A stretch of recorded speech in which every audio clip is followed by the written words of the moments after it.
This first pulse started forming here. Got much bigger than I thought it would be and much more west. It turned out to be the longest period west swell I've ever been to the ranch on. Then here comes the biggest swell we've ever received with, I think, 60-foot seas at one point, or over 60-foot seas coming right at us.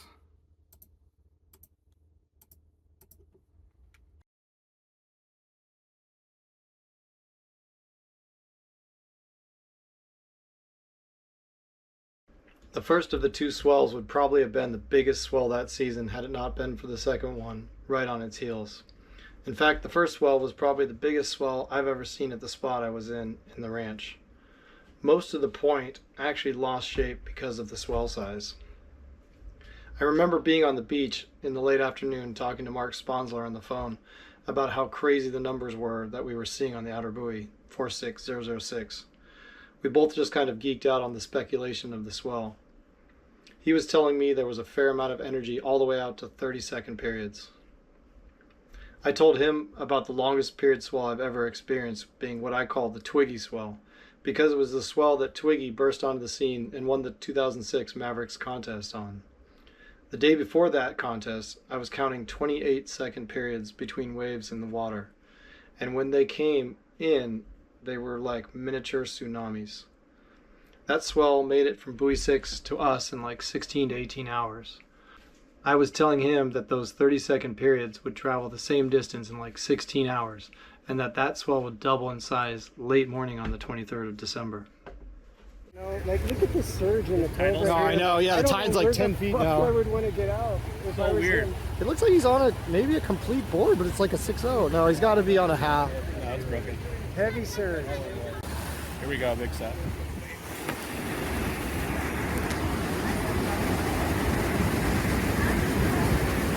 Oh, this guy's going to connect this to Mitchell's. He's far enough out.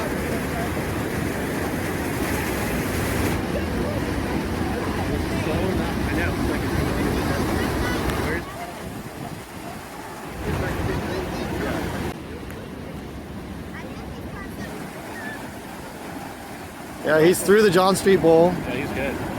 Wow. Wow, pull in, pull in! Pull in! Yeah! Well, I was waving the day, baby. Is that cool? Well, maybe not. I was waving the day. That's not Swift to Mitchell's. That's Swift to like way past Mitchell. I mean, that's like. Yeah, he should have turned on his whitewater a long time ago.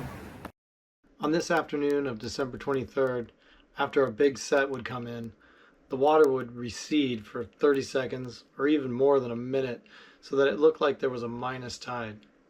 Then as the next set came, the water would surge in with the set, adding about 10 to 12 feet of water to the coastline.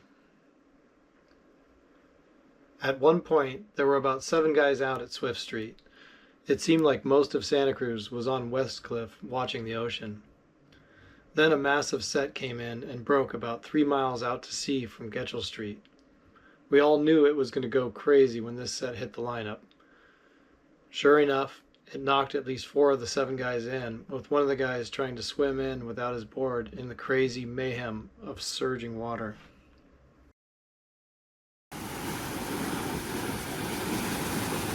Oh shit!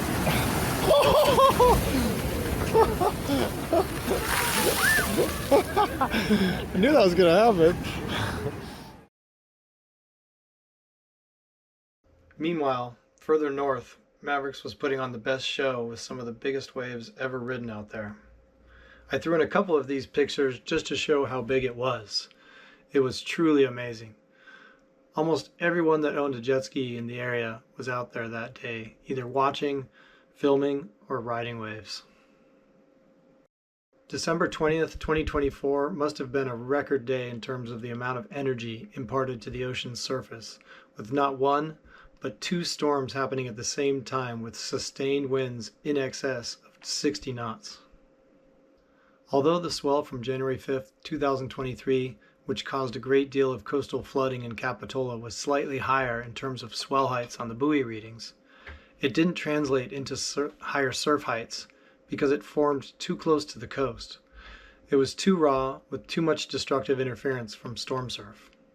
It just didn't have the energy and organization to destroy the Santa Cruz wharf, which this swell did. This chart shows the incredibly large wave with a height of 39.47 feet that passed under buoy 029 off Point Reyes on 23 December 2024. This chart shows the incredible amount of energy, measured in joules of course, spread through the different periods. Two things to note are the over 18,000 joules in the 18 to 22 second periods, and over 8,000 joules of energy in the 22 second plus periods from this swell. One final interesting observation that Mark broke down from the data was that he saw a reading of 1.4 feet at 40 seconds. That's what's possible from a storm with over 80 knot sustained winds tracking over itself right at a specific location. With the word of a Super El Nino forecast for the 2026-2027 season, who knows what will happen? Time will tell.